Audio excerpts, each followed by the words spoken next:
नमस्कार दोस्तों, स्वागत है आपका मेरे इस चैनल पे। और आज हम बात करेंगे हस्तरेखा के बारे में। तो दोस्तों, हस्तरेखा के बारे में बात करने से पहले हमें ये जानना बहुत ज़रूरी होता है कि हाथ देखने की विधि क्या होती है, किस टाइम पे हाथ देखना चाहिए, कैसे लोगों का हाथ देखना चाहिए, किस सिचुएशन में हाथ देखना चाहिए। आज मैं इस वीडियो के माध्यम से आपको ये सारी चीज़ें बताऊँगा। दोस्तों, नॉर्मली हम ऐसा होता है कि जब मर्जी हमें कोई हाथ देखने वाला मिलता है तो हम अपना हाथ दिखाने लग जाते हैं। पर ऐसा नहीं होता। जब किसी को शास्त्र के अनुसार जब हाथ देखना होता है, हाथ देखने वाले होते हैं जिनको इन चीज़ों का नॉलेज होता है, वो बहुत ही सटीक जानकारी जो देते हैं। उनका एक वे होता है, एक प्रोसीजर होता है, उसके तरीके उसी तरीके से वो हाथ देखते हैं। मैं आज इस वीडियो के माध्यम से आपको वो सारी चीज़ें बताऊंगा।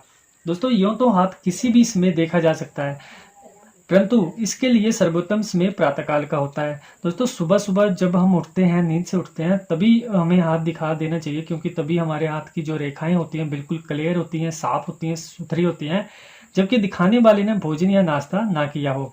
मेरा ऐसा अनुभव है कि भोजन करने पर रक्त का भ्रमण तेज हो जाता है, जिसके वजह से उसके हाथ की महीन रेखाएं अदृश्य हो जाती हैं।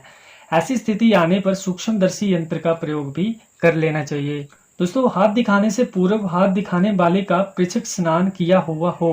दोस्तों, मतलब जब भी कोई हाथ दिखाए आपको, हाथ देखने वाला दिखाने वाला दोनों ही स्नान किए हो तो बहुत ही अच्छा होता है।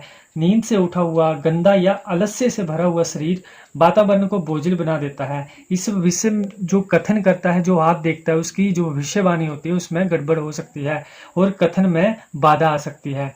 इसके अलावा अत्यधिक भोजन करने के बाद या व्यायाम करने के बाद भी हाथ नहीं दिखाना चाहिए। जब भी हम कोई कसरत करते हैं, व्यायाम करते हैं, तो उस टाइम भी हमें अपना हाथ नहीं दिखाना चाहिए, क्योंकि कई बार होता है कि हमारी जो हाथ की रेखाएं होती हैं वो धूमिल हो जाती हैं, या रक्त जो वाहिनियां होती हैं उनका जो रक्त संचार होता है वो ज़्यादा होता है, कम होता है, उसकी वजह से भी जो भविष्य करता होता है उसमें बाधा आती है। लगातार कार्य करते करते एकदम से उठकर भी हाथ नहीं दिखाना चाहिए, ये उचित एवं अनुकूल नहीं कहा जा सकता।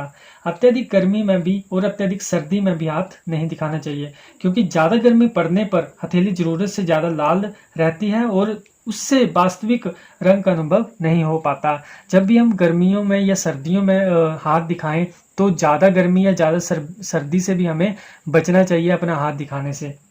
शराब पिया हुआ या कोई भी किसी भी प्रकार का नशा किया हुआ, ऐसी अवस्था में भी हस्तरेखा विशेषज्ञ के पास कभी नहीं जाना चाहिए, क्योंकि इससे भी जो वो भविष्य कर्ता जो होगा, जो आपका हाथ देखेगा, उसमें भी बहुत सारी बाधाएं आ सकती हैं।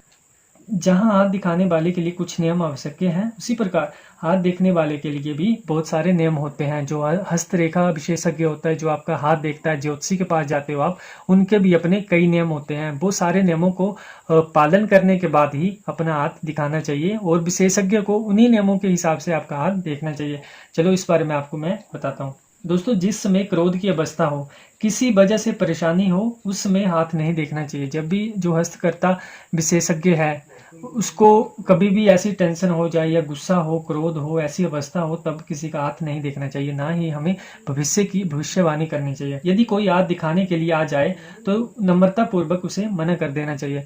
जब भी आप ऐसी अवस्था में हो, जो भी ज्योतिषी हस्तरेखा विशेषज्ञ जब भी हाथ देखें, आप ऐसी अवस्था में हो कि आप भविष्य का जो भी कथन करोगे उसमें कहीं बाधा आ सकती हो, तो ऐसी स्थिति में जो हाथ दिखाने वाला आपके पास आया है उसको नम्रता पूर्वक मना कर देना चाहिए। दोस्तों, हाथ देखते ही उसके संबंध में अच्छी या बुरी बात अथवा भविष्य फल स्पष्ट नहीं देना चाहिए। कई बार होता है दोस्तों कि हम किसी ज्योतिषी के पास जाते हैं और वो डायरेक्टली हमें हमारे फ्यूचर के बारे में बता देता है कि आप या मतलब कोई आपके जीवन में अनहोनी होने वाली है, डायरेक्ट बता देता है, या कोई और भी कोई खबर हो तो वो डायरेक्टली बता देता है। तो ऐसा भी किसी हस्तरेखा विशेषज्ञ को कभी नहीं करना चाहिए। इससे कई प्रकार की समस्याएं पैदा हो जाती हैं। अगर उदाहरण के हिसाब से मैं आपको बताऊं तो कई बार हमें जब अगर उदाहरण के हिसाब से आपको बताऊं तो कई बार जो हस्तरेखा विशेषज्ञ होते हैं उनको या ज्योतिषियों को पता होता है कि इस पर्टिकुलर पर्सन की डेथ होने वाली है 1 महीने बाद, 15 दिन बाद, या कितने भी दिन बाद, ठीक है। तो उनको ये डायरेक्टली उनको नहीं बताना चाहिए, किसी प्रकार में अनुकूल अथवा उचित नहीं माना जाता।